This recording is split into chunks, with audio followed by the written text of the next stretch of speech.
রাগ হবেন না, আমি কাউকে ইনসাল্ট করতেছি না, কেউ সুখী না। আইসেন না, অ্যানালাইসিস করেন, যান ওদের বাড়িতে যেয়ে দেখেন। আপনি বলবেন ওদের এখানে তো ঝগড়াও বেশি, আপনার ঝগড়া মতো ঝগড়া না, ওদের ঝগড়া 2 মিনিটে। এই ঝগড়া হয়েছে, গালাগালি করছে, একটু পরে দেখবেন দুইজনে গলা ধরে ঘুমাইতেছে। আর বড় লোকের ঝগড়া হইলো দুইজন 2 খাটে 2 কামরায়। এরকমও আছে, মাসের পর মাস, বৎসরের পর বৎসর স্বামী স্ত্রীর সাথে কথা বলেন, স্ত্রী স্বামীর সাথে কথা বলেন। চিনি আমরা, আমাদের কাছে তো পানি পড়া নিতে আসে, আমরা তো পানি পড়া দেই, আমরা কি জানি না? তো যেটা বুঝাইতেছিলাম যে ইয়াকিনের দুর্বলতার কারণে হাজারো রোগ তৈরি হয়।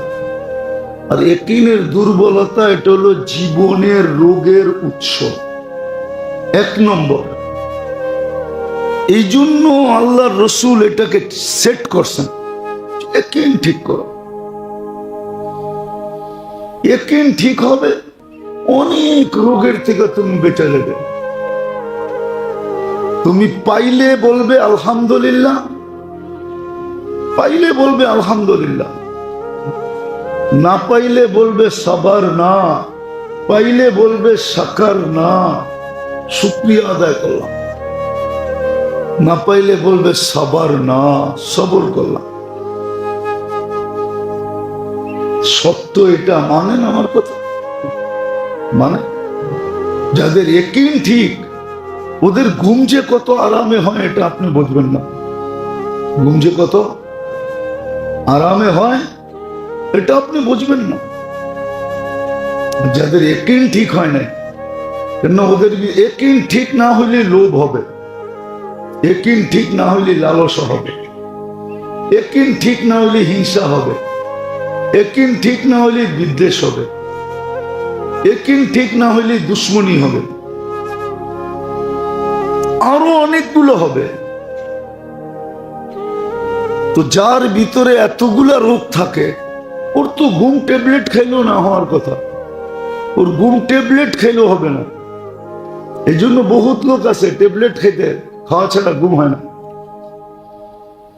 আর অধিকাংশ গরিব লোক আছে ও বিছনায়, এই যে দেখেন এখনো বয়া বয়া অনেকে ঘুমাইতেছে,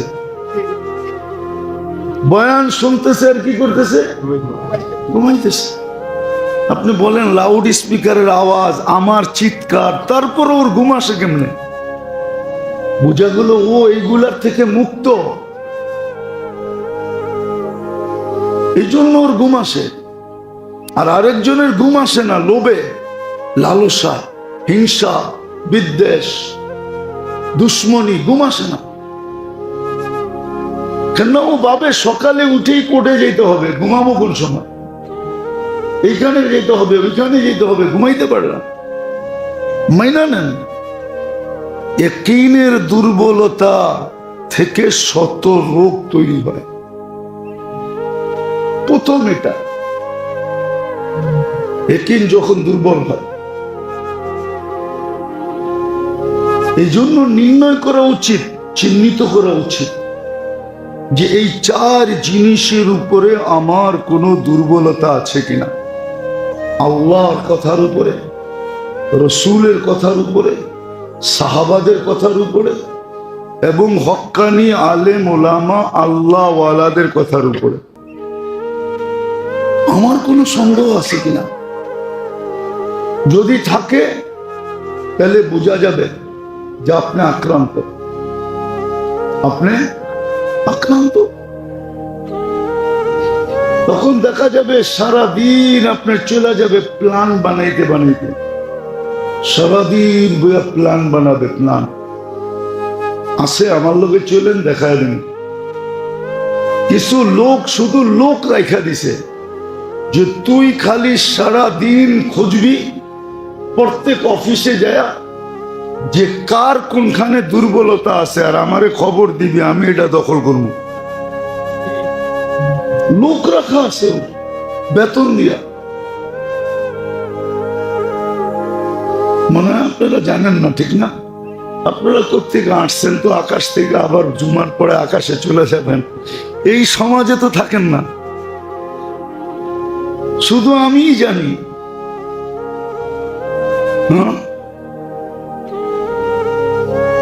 এরকম লোক আছে, হাজারো আছে। শুধু একিনের দুর্বলতার কারণে এটার থেকে রোগ তৈরি হয়। সবগুলা তো বলা যাবে না, দুই একটা বলতেছি। দ্বিতীয় যেটা রোগ তৈরি হওয়ার উৎস, যখন মানুষ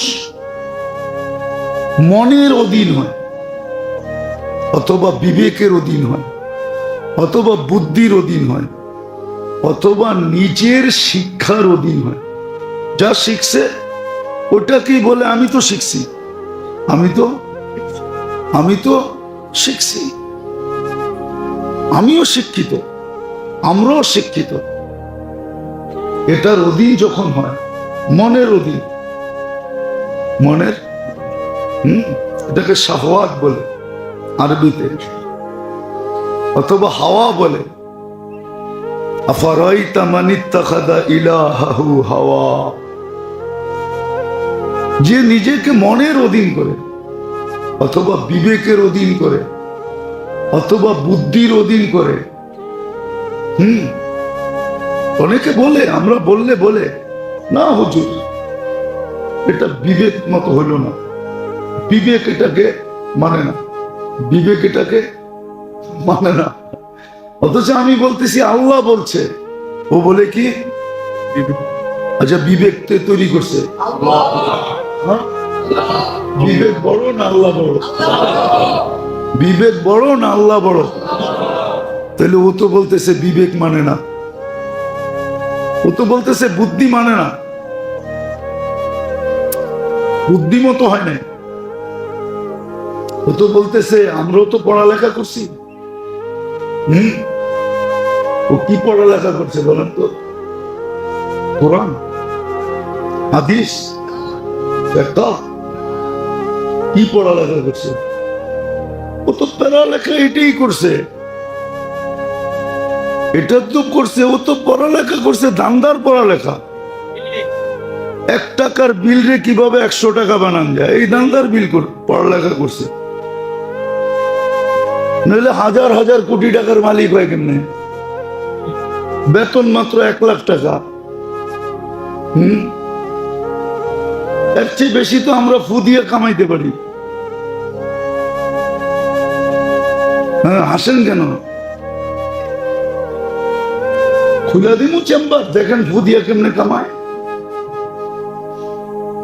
ছোট মসজিদে জুমা পড়ে এই জন্য বহুত মানুষ আছে ফুয়ের অপেক্ষায় থাকে, কিন্তু দেই না ফু,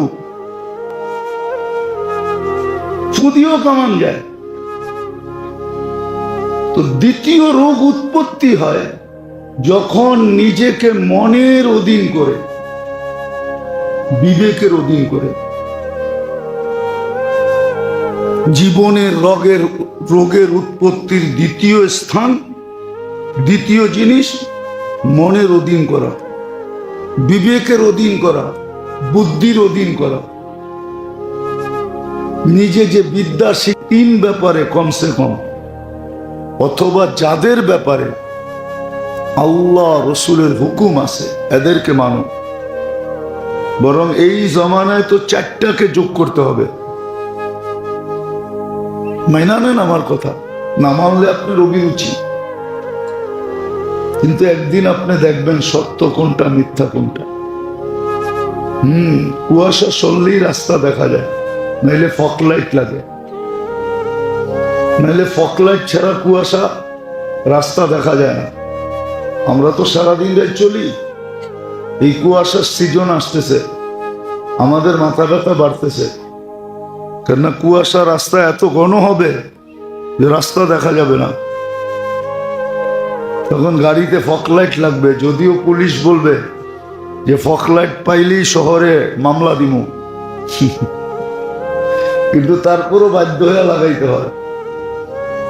আপনিও একদিন বুঝবেন, কুয়াশা সরে গেলে বুঝবেন,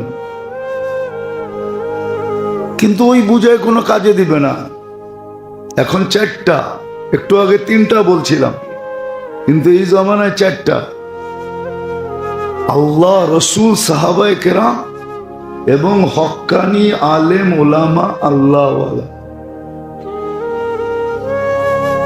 হ্যাঁ, আলেম ওলামা যেটা বলবে ওটাকে কইসা দেখতে হবে 3 কোষ্ঠী পাথরে।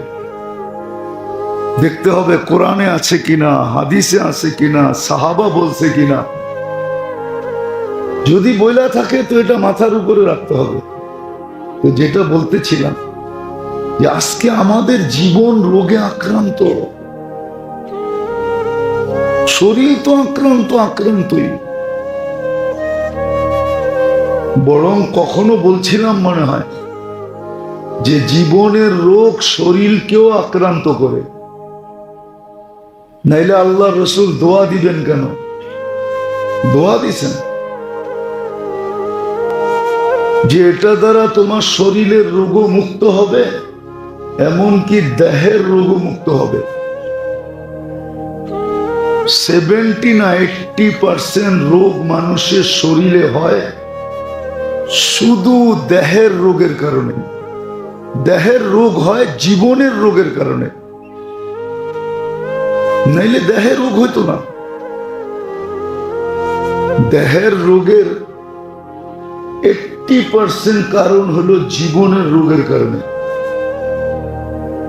জীবনে রোগ তো দেহেও রোগ, দেহে রোগে আক্রান্ত হবে। সত্য, এটাই সত্য, মেনে নেন। লোভ কিন্তু জীবনের রোগ, দেহের রোগ না। লোভ জীবনের রোগ, হিংসা জীবনের রোগ, বিদ্বেষ জীবনের রোগ, দেহের রোগ না। দুশ্মনী জীবনের রোগ। কিন্তু যার ভিতরে হিংসা আছে, যার ভিতরে বিদ্বেষ আছে, যার ভিতরে লোভ আছে, যার ভিতরে লালসা আছে, কয়েকদিন পরে দেখবেন ওর দেহ রোগে জর্জরিত হয়ে গেছে, লোভের কারণে। ওর রোগ, শরীর কয়েকদিন পরে জর্জরিত হয়ে যাবে। আর ওই ব্যক্তি দেখবেন যার লোভ নাই, যা পাইলো আলহামদুলিল্লাহ, না পাইলো আলহামদুলিল্লাহ।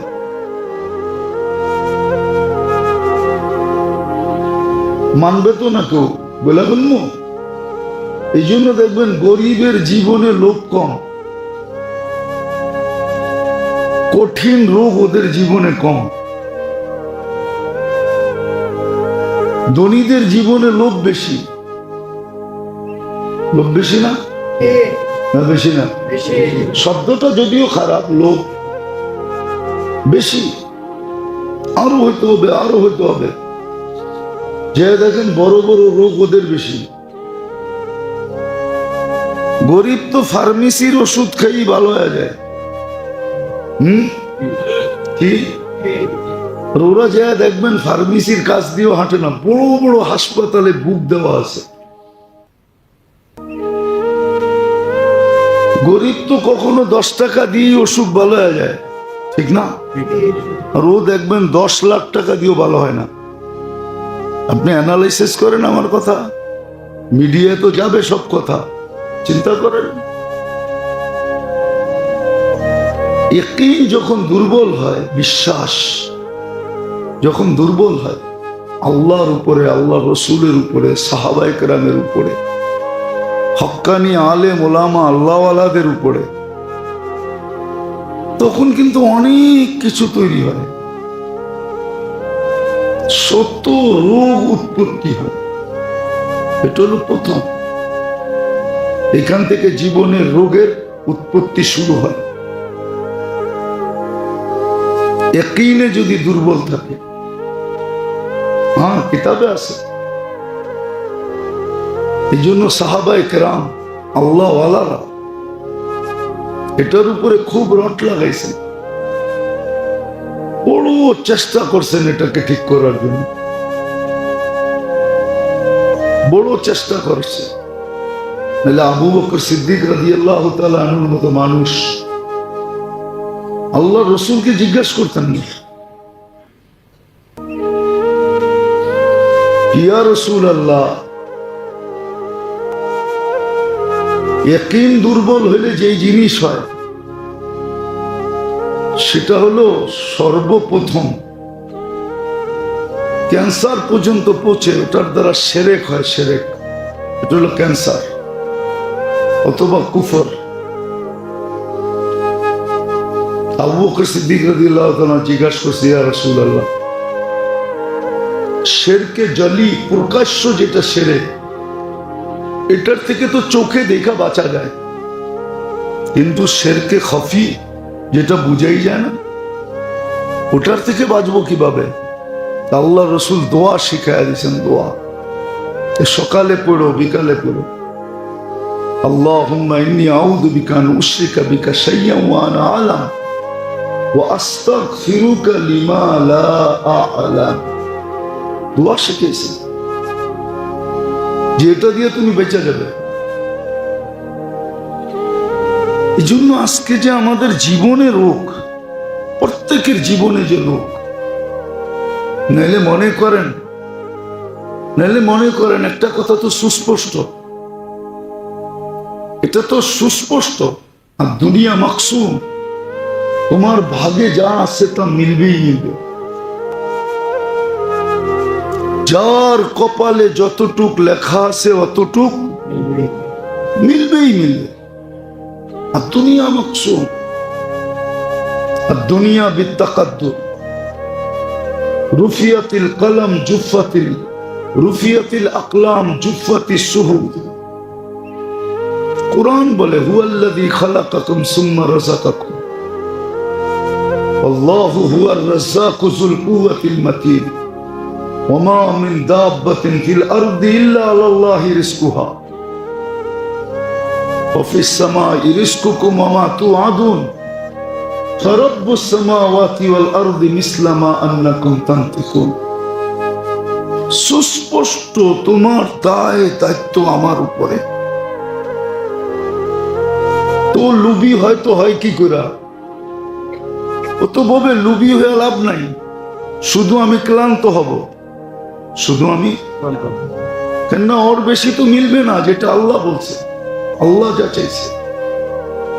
বাংলায় একটা প্রবাদ বাক্য আছে, কথা আছে যে যা ঘটছে তা ঘটার ছিল বিদায়ী ঘটছে, যা ঘটছে ঘটার ছিল বিদায়ী ঘটছে, যা ঘটে নাই তা ঘটার ছিল না বিদায়ী ঘটে নাই। সুস্পষ্ট বাংলায় লেখা আছে, এটার নামই ইয়াকিন। ইয়াকিনের দুর্বলতার কারণে আজকে জীবনে শত রোগে আক্রান্ত মানুষ।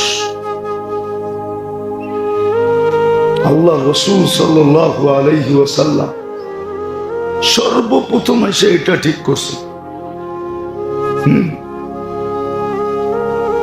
এটাকে জাগা মতে সেট করে দিছে। কিছু কাটা আছে, এটাকে যদি সেট না করেন ওটা খালি লড়তে থাকবে। কি ওটা খালি কি লড়তে থাকবে, আপনি লড়াইতে থাকবেন, ওটা খালি লড়তে থাকবে। কিন্তু যদি সেট করে দেওয়া হয় তাহলে আর কি করবে না, লড়বে না। আল্লাহ রসুল এসে প্রথমে ইয়াকিন ঠিক করছে,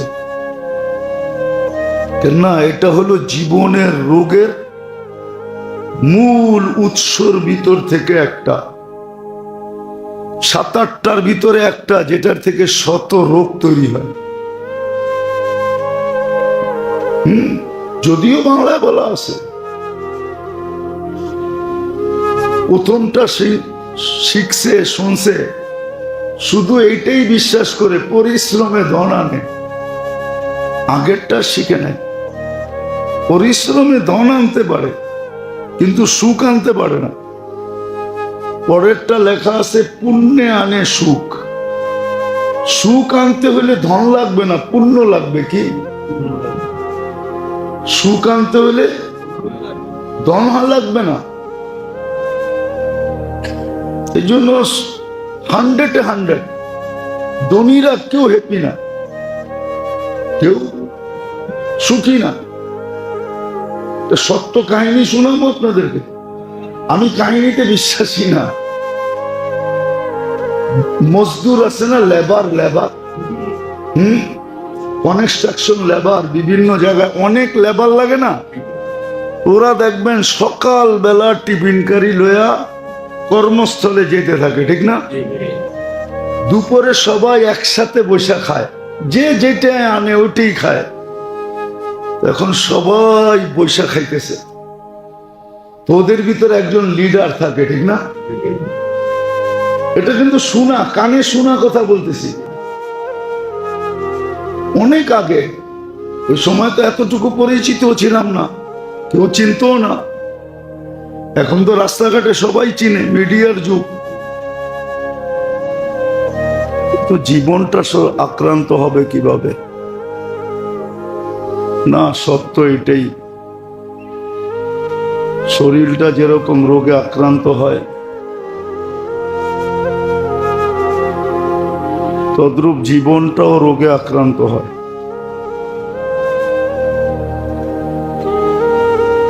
শরীরের রোগটা ছোঁয়াছে না,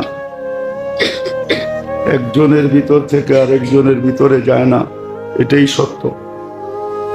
কিন্তু জীবনের রোগ এটা ছোঁয়াছে, এটা একজনের ভিতর থেকে আরেকজনের ভিতরে, একজনের দ্বারা শতজন আক্রান্ত হয়। কিন্তু শরীরের রোগ নিয়ে তো গবেষণা আছে, আলোচনা আছে, চর্চা আছে, শিক্ষা আছে, দীক্ষা আছে। কিন্তু জীবনের রোগ নিয়ে কোনো গবেষণা নেই, চর্চাও নাই, আলোচনাও নাই, শিক্ষাও নাই, দীক্ষাও নাই।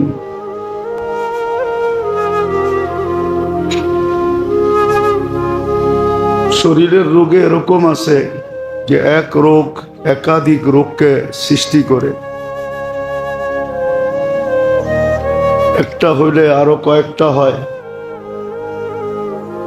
একটার থেকে আরো কয়েকটার উৎপত্তি হয়।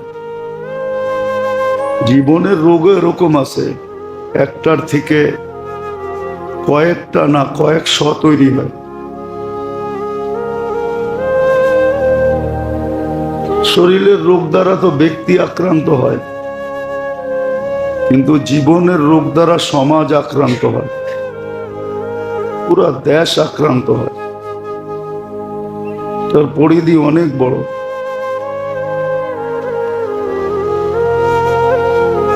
শরীরের রোগের উপশমের জন্য, সুস্থতার জন্য কেমিস্ট্রিরা, আবিষ্কারকরা সারাদিন গবেষণা করে যেতেছে। কিন্তু জীবনের যে রোগ হয়, এটা নিয়ে গবেষণা খুব কমই, নাই বললেই চলে। যে মানুষের জীবনও রোগ হয়। এই জন্য আল্লাহওয়ালারা, মনীষীরা ঠিক নির্দেশনা দিছিলেন।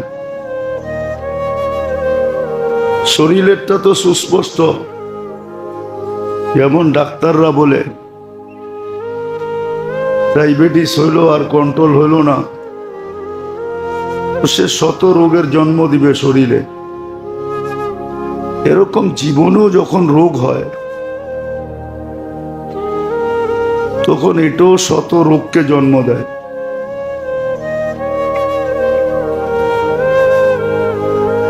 শরীরের রোগ এরকম কয়টা জানি না, যে একাধিক রোগকে জন্ম দেয়।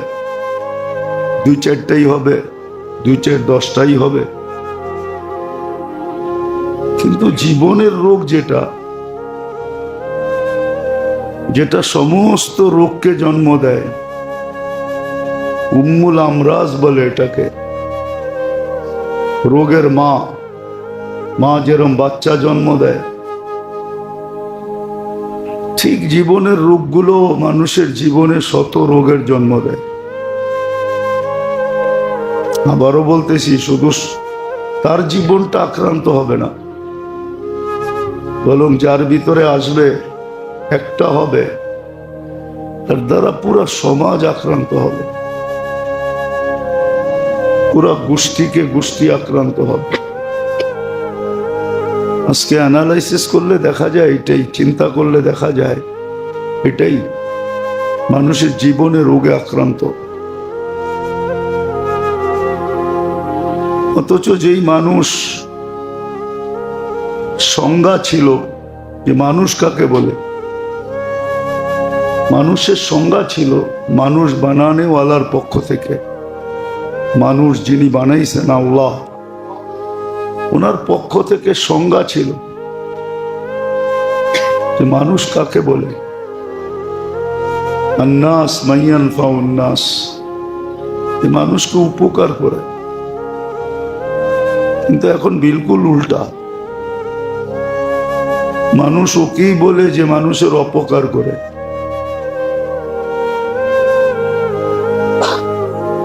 সমাজ ওকেই সমীহা করে।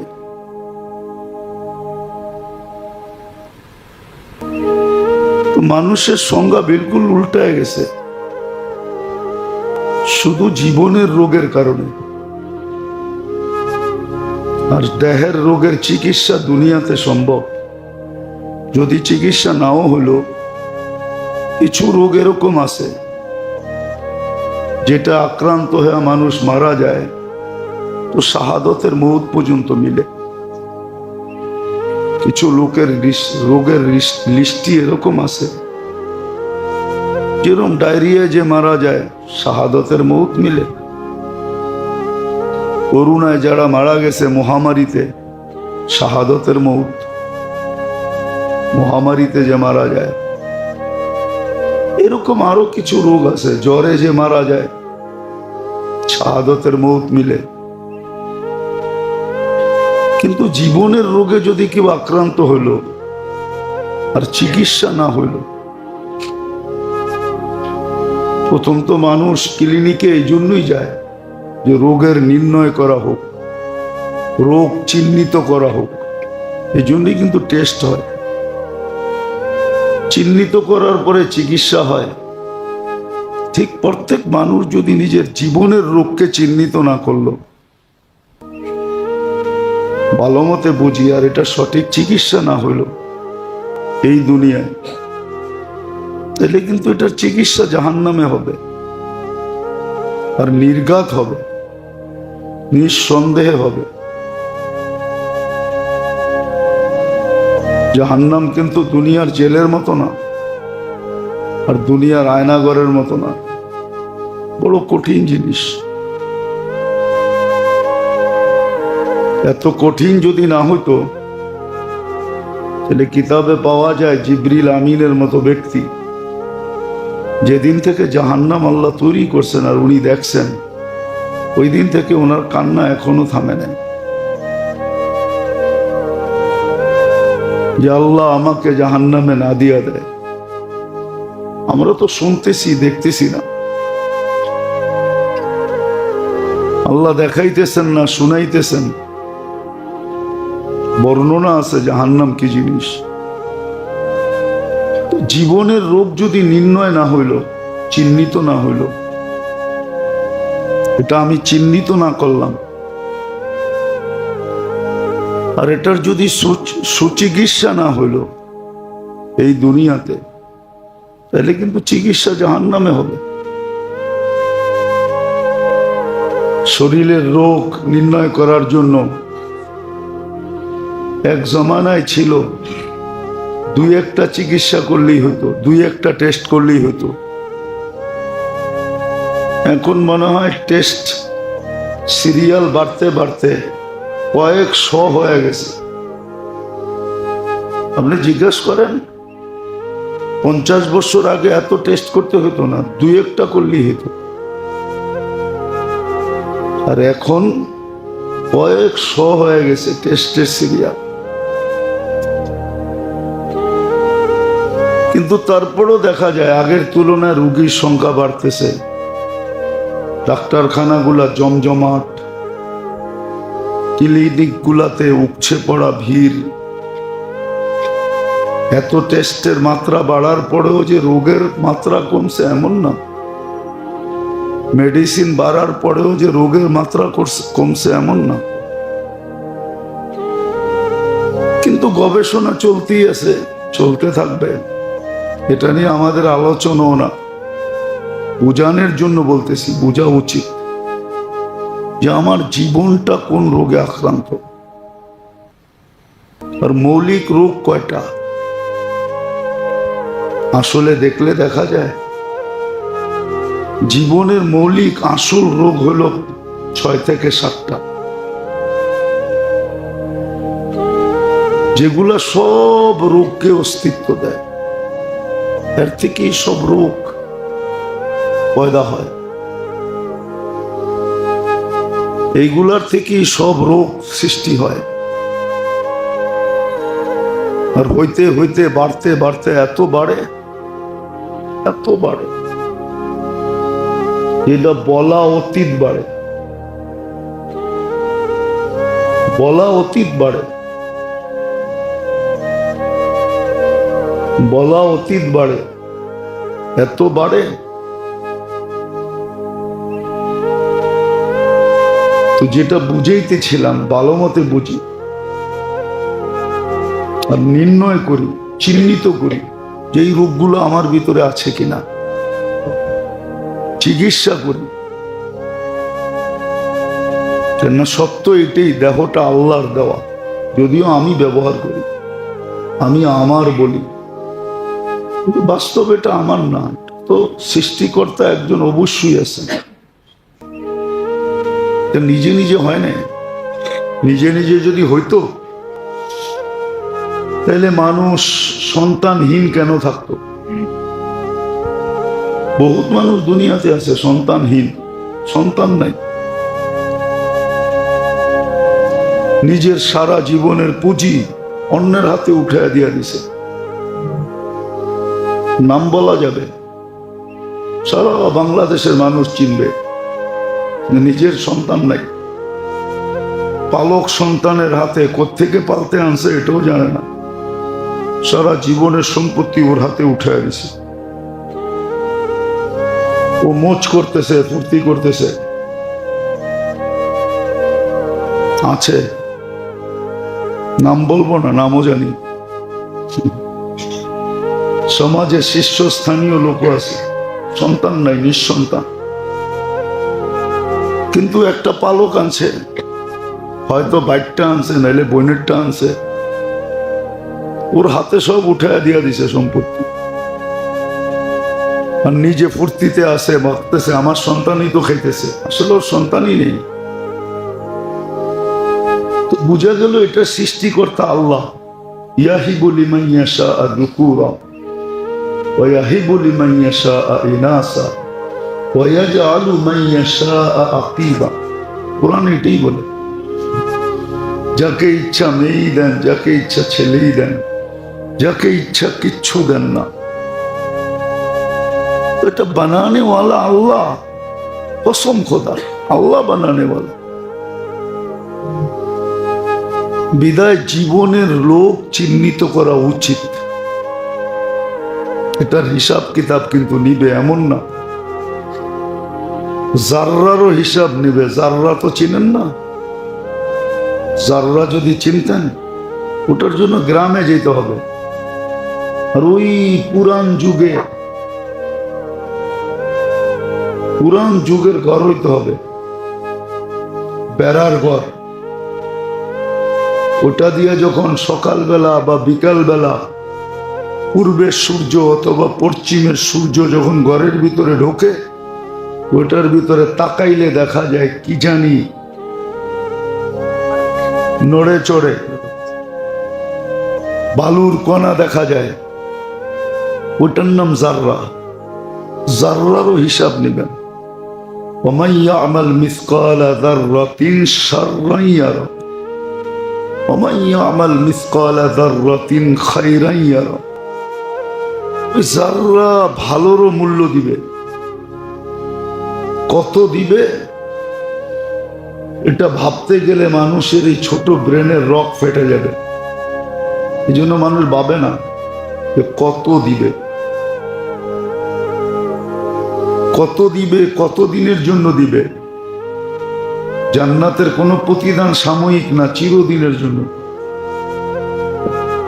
সাময়িক না যে চাকরি আছে বেতন আছে, না চাকরি নাই বেতন নাই এরকম না। জীবন আছে তো পেনশন আছে, জীবন শেষ পেনশন শেষ এরকম না, চিরদিন দিবে। বুঝার বিষয়। এই জন্য জীবনের রোগের উৎস কি কি এটা চেনা দরকার, যে কোত্থেকে রোগ তৈরি হয় জীবনে। দেখে না, দেহ নিয়ে আমাদের আলোচনা না। দেহের জন্য একদল লোক আছে যারা সারাদিন এই দান্দাই করে দেহ নিয়ে ভাবে। দেহের জন্য শত ক্লিনিক আছে।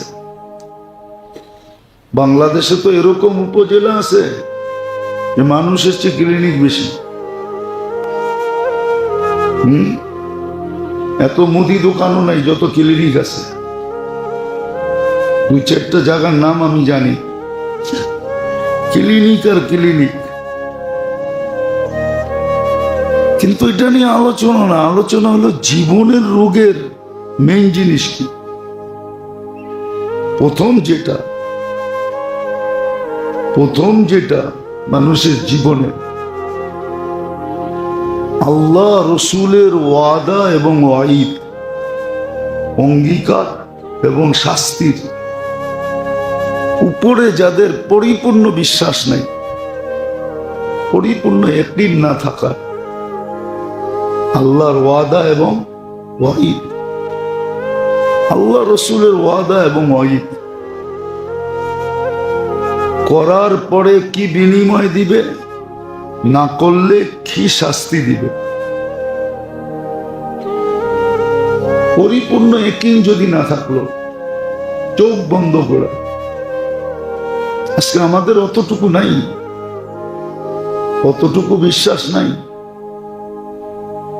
গুলি ঠিক আছে, গুলি বিলকুল তাজা, কিন্তু বন্দুক নষ্ট। অথবা গুলিও তাজা, বন্দুকও ঠিক আছে, কিন্তু আপনার ট্রেনিং নাই, আপনি কি করবেন? আজকে আমাদের ট্রেনিং নেই। গুলিও তাজা, বন্দুকও ঠিক, কিন্তু নাই কি ট্রেনিং নেই। অথবা গুলি তাজা, বন্দুক নষ্ট, ট্রেনিংও নাই। সত্য এটি। আপনি দেখেন আবু দারদা রাদিয়াল্লাহু তাআলা আনহুকে, উনিও জানতেন এই হাদিস, as-সাহাবী কুল্লুহুম উদুল, সাহাবায়ে কেরাম প্রত্যেকে সত্যবাদী। আল্লাহ রসুল গ্যারান্টি দিতেছেন, আসহাবী কুল্লুহুম উদুল, আমার সাহাবারা প্রত্যেকে সত্যবাদী। আয়েশা খবর দিতেছে তোমার ঘরে আগুন লাগছে, আর উনি দৃঢ়তার সাথে বলতেছে না লাগে নাই। দ্বিতীয় জন আয়েশা বলতেছে লাগছে, তারপরও উনি বলতেছেন না লাগে নাই। তৃতীয় জন বলতেছে শুধু লাগে নাই, সব শেষ হয়ে গেছে, তারপরও বলতেছেন লাগে নাই। বিশ্বাসের মাত্রাটা দেখেন না। তো চতুর্দুর্জন আয়েশা বলছে তুমি এত দৃঢ়তার সাথে কি করে বললা লাগে নাই লাগে নাই লাগে নাই? আমি তো দোয়া পড়া বাহির হয়েছি। আর আল্লাহ রসুলের কথা, যে সকালবেলা এই দোয়া পড়বে সন্ধ্যা পর্যন্ত ওর ওইখানে হঠাৎ কোনো বিপদ আসতেই পারে না। ওই মহল্লায় আসতে পারে, ওই এলাকায় আসতে পারে, চতুর্দিকে আসতে পারে, কিন্তু আমারটায় আসবে না। বলেন আমাদের এতটুকু আছে? এইটাই শত রোগকে তৈরি করে। যখন আল্লাহ আল্লাহ রসুলের আছে, আমাদের সমাজে আছে, আল্লাহর কথা মানে না, রসুলের কথা মানে না, মুরব্বিগো কথা মানে।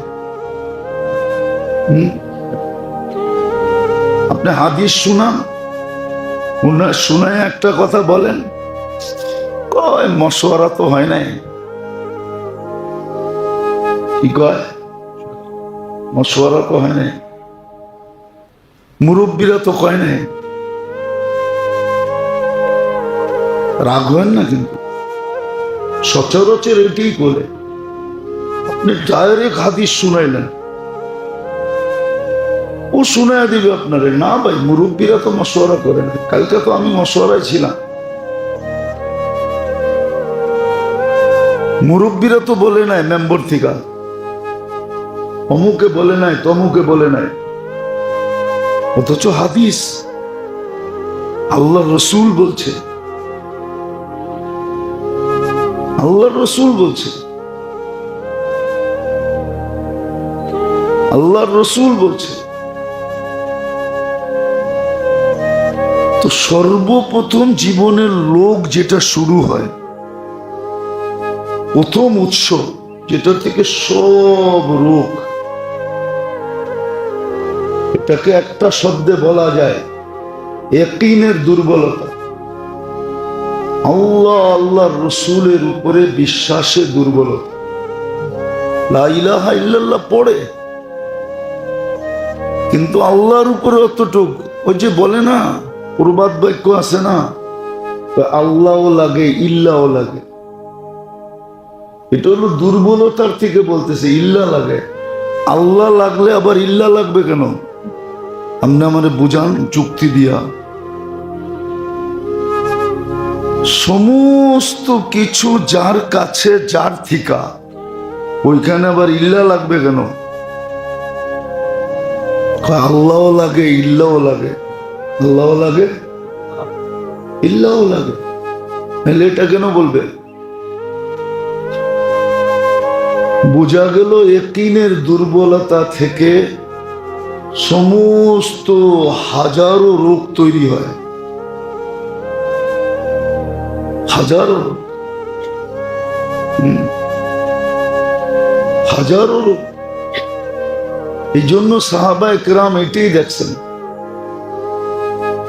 দুটা জিনিস দেখছেন, আর আমাদেরকে তিনটা জিনিস দেখতে হবে, একটা বাড়ায়া দেখতে হবে। না নাউজুবিল্লাহ না, সত্য শুনেন আগে, তারপরে নাউজুবিল্লাহ পড়েন। সাহাবা দেখছেন আল্লাহ বলছে কিনা, আল্লাহ রসুল বলছে কিনা। আমাদেরকে আরেকটা বাড়ায়া দেখতে হবে যে আল্লাহ বলছেন কিনা, রসুল বলছেন কিনা, আর রসুলের সোহবত ইয়াফতা সাহাবা বলছেন কিনা। কেন আল্লাহ রসুল সাল্লাল্লাহু আলাইহি ওয়াসাল্লাম বলছেন, বিআইয়িহিম ইকতাদাইতুম ইহতাদাইতুম। আমার ১০০ লক্ষ সাহাবা, যার মেজাজ তোমার পছন্দ হয়, মেজাজ বোঝেন, যার মেজাজ তোমার পছন্দ হয়, এর যার পিছে তুমি চলবে তোমার পছন্দ মতো, তুমি গন্তব্যে পৌঁছা যাবে। তাহলে আমাদেরকে তিনটা দেখতে হবে, তাইলে ইয়াকিন ঠিক হবে। আল্লাহ বলছে, শেষ, এখানে আর কোনো সে নাই। রসুল বলছে, আর কোনো সে নাই। কিন্তু যুক্তি দেয় কি, আল্লাহ লাগবে ইল্লাহ লাগবে। যুক্তি দেয় কি, আল্লাহ ঘরে আইসা দিয়া যাবে। অনেক যুক্তি দেয়, অনেক তর্ক দেয়। এটা হলো জীবনের রোগ আছে, ওর জীবনে রোগ, ওর জিন্দেগিতে রোগ আছে, যার কারণে ও যুক্তি দেয়, যার কারণে ও যুক্তি দেয়। যেমন কাহিনী আছে সত্য, খোরাসান একটা শহর ছিল, এখনো আছে রাশিয়ার ভিতরে। আগে তো এটা পুরা মুসলিম স্টেট ছিল, রাশিয়া পুরাটাই মুসলিম স্টেট ছিল। খোরাসান, আজারবাইজান, উজবেকিস্তান, বুখারা, তাশকন্দ, এগুলো সব মুসলিম ঐতিহ্য ছিল। আজও হাজারো নিদর্শন এখানে আছে। ঘুরতে গেলে দেখা যায় হাজারো নিদর্শন পড়ে আছে। তো এক বিধবা মহিলা আসছে ওই জমানার বাদশার কাছে, শুনছে বাদশাহ বড় ন্যায়প্রায়ণ, বড় দাতা স্বভাবের। তাইসা বলতেছে যে আমি তো সাইয়েদ, আল্লাহর রসুলের বংশধর, আমি বিধবা, বাচ্চা নিয়ে অনেক বিপদে আছি। তো বাদশাহ বলতেছে এরকম প্রতিদিন আসে আমার কাছে, তুমি যে আসলে সাইয়েদ, তোমার সাজারা কি, প্রমাণ কি? তো মহিলা কোত্থেকে প্রমাণ দেখাবে? তো ওইখান থেকে বাহির হয়ে চলে আসছে।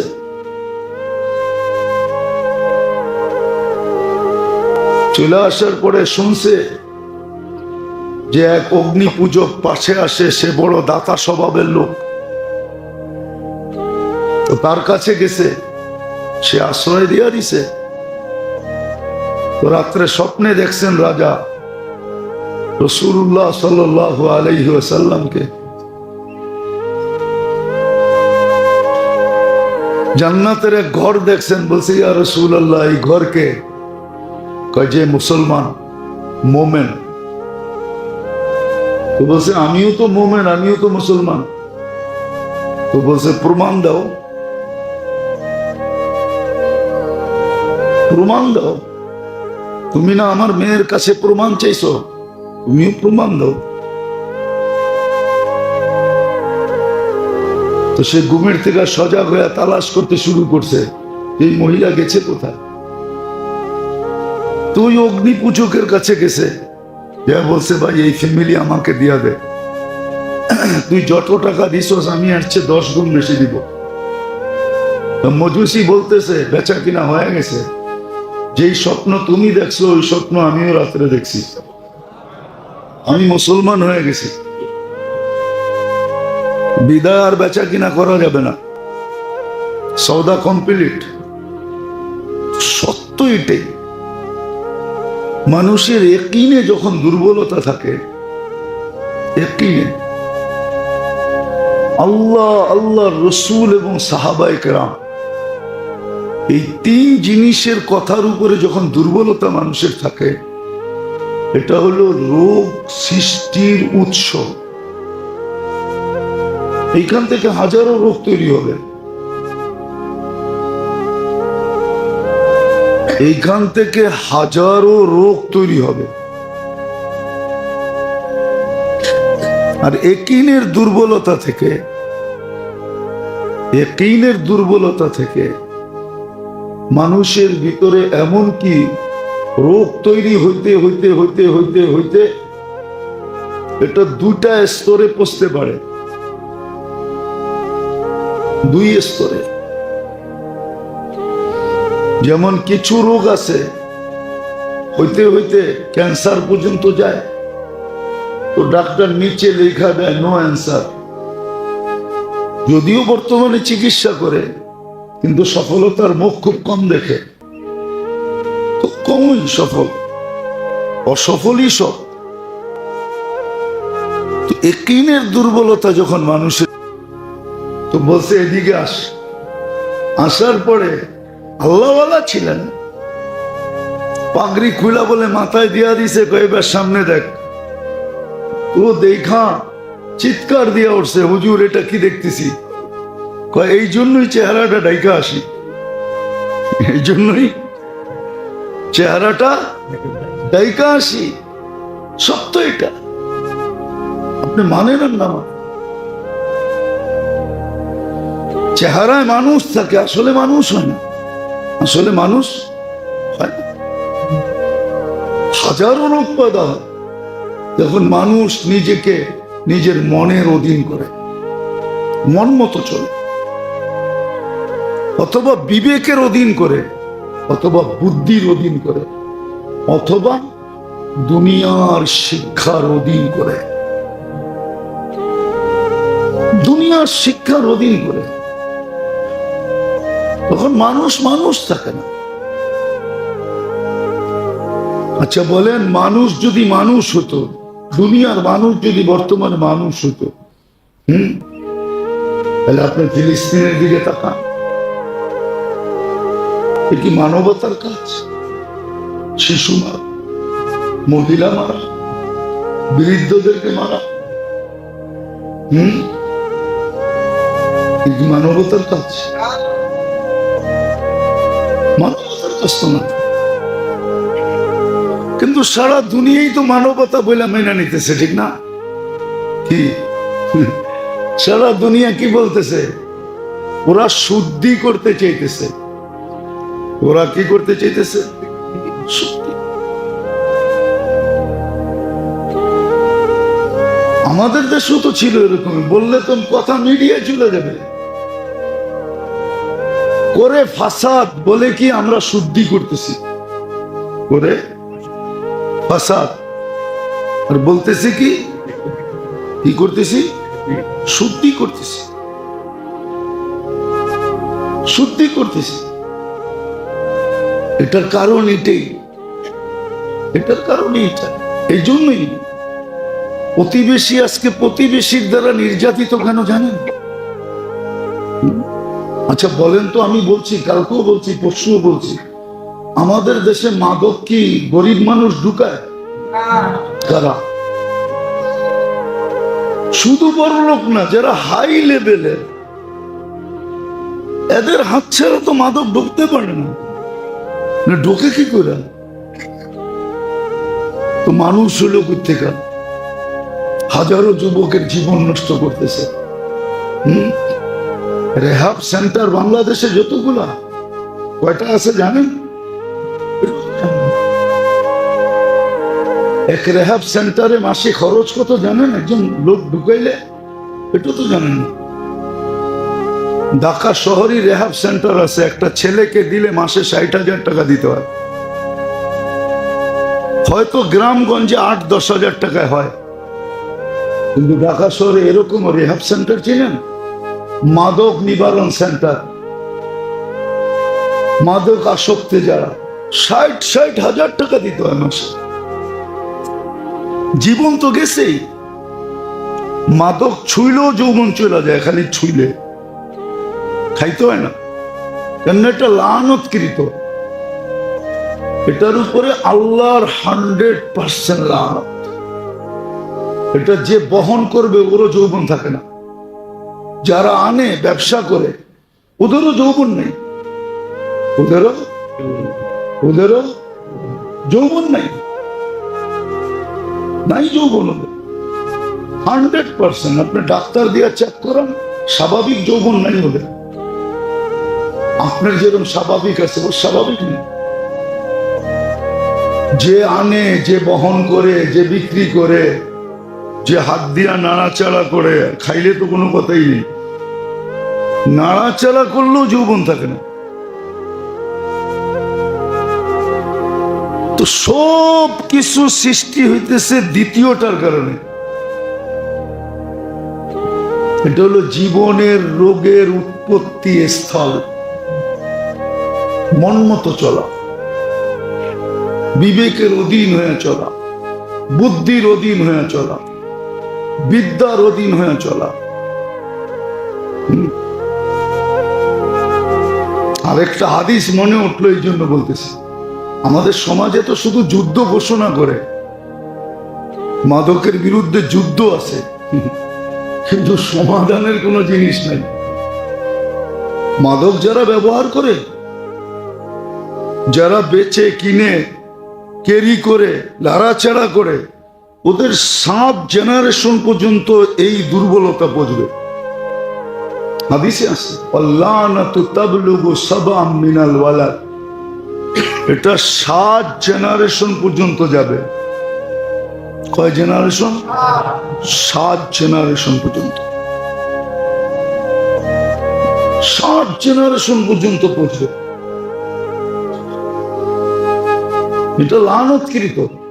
আর আল্লাহ রসুলের আল্লাহর ওয়াদা, আল্লানাতু তাবলুগু সাবআম মিনাল ওয়ালাদ, 7 জেনারেশন পর্যন্ত এটার এফেক্ট হবে। তওবা করার পরেও, কেননা শরীরে একটা ঢুকা গেছে তো ঢুকা গেছে। এইগুলা সমাজে যে আজকে, এটা হলো জীবনের রোগ। মনের অধীন চলা, বিবেকের অধীন চলা, বুদ্ধির অধীনে চলা, আর নিজের বিদ্যার অধীন চলা। কোরআন হাদিসের বিদ্যা না, দুনিয়ার জেনারেল বিদ্যার অধীনে চলা। আর সবাই আমাদের কথা শুনে অনেকে, কিন্তু শুনা খালি হাসে। কি আরে মোল্লারা কই বই, মোল্লারা পারতাম যদি 2-1টারে কবর থেকে উঠাই না, এই যোগ্যতা যদি আল্লাহ দিত, তাহলে প্রত্যেক মহল্লার সবচেয়ে পুরান ব্যক্তি যে কবরে গেছে ওরে উঠাই না স্টেজে বসাইতাম। এইবার বলেন, আপনি বলেন যে মোল্লারা বলেই, মোল্লারা কি সত্য বলছে না মিথ্যা বলছে একটু শুনাইয়া দিয়া যান, তারপরে পাঠাইয়া দিতাম আবার কবরে। কিন্তু সুযোগ তো নাই। অনেকে শুনে আর এটাই বলে, হুজুররা বলবোই। আর বেটা, মোল্লাগো সব কথা শুনতে হয় নাকি? মাগো বিবেক বুদ্ধি নাই? বুঝা গেল আপনি রুগী, এই জন্য তো বিবেক বুদ্ধি বললেন। আপনার বলা উচিত ছিল যে দেখো হুজুরে কোরআন মতে বলে কিনা, হাদিস অনুযায়ী বলে কিনা, সাহাবাদের অনুযায়ী বলে কিনা, 3টার ভিতরে পাওয়া যায় কিনা দেখো। যেমন আবু হানিফা রহমতুল্লাহ আলাইহি বলছিলেন, আমার কথা যদি 3টার বিরুদ্ধে হয়, ইদা খালাফা কাওলি কাওলার রাসূল ওয়াস সাহাবা ফালকুহু আলাল জিদার, তাহলে পাহাড়ে ফিকা, দেওয়ালে ফিকা মারো। উচিত ছিল এটা, কিন্তু এখন মনের অধীন, বিবেকের অধীন, বুদ্ধির অধীন, বিদ্যার অধীন।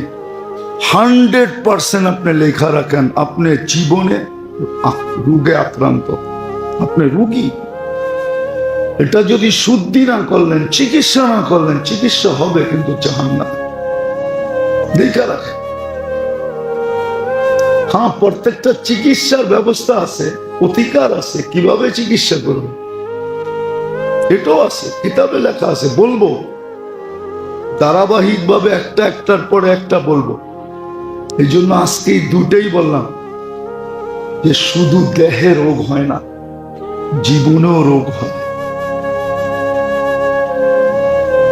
দেহের রোগ বাহির করা অতি সহজ, জীবনের রোগ বাহির করা কঠিন। দেহের রোগ কোনো ছোঁয়াছে নাই, এটাই সত্য, কিন্তু জীবনের রোগ পুরাটাই ছোঁয়াছে, পুরাটাই মানুষের ভিতরে ছড়ায় যায়। পুরাটাই ছড়ায়। লোভ শুধু তাকে ধ্বংস করে না, হাজারো ফ্যামিলিকে ধ্বংস করে। আছে, পেপার পত্রিকায় আছে, 100 জনকে শুধু ওনার রিসোর্ট বানাইতে হবে, এই জন্য 100 জনের জীবন ধ্বংস করে দিছে।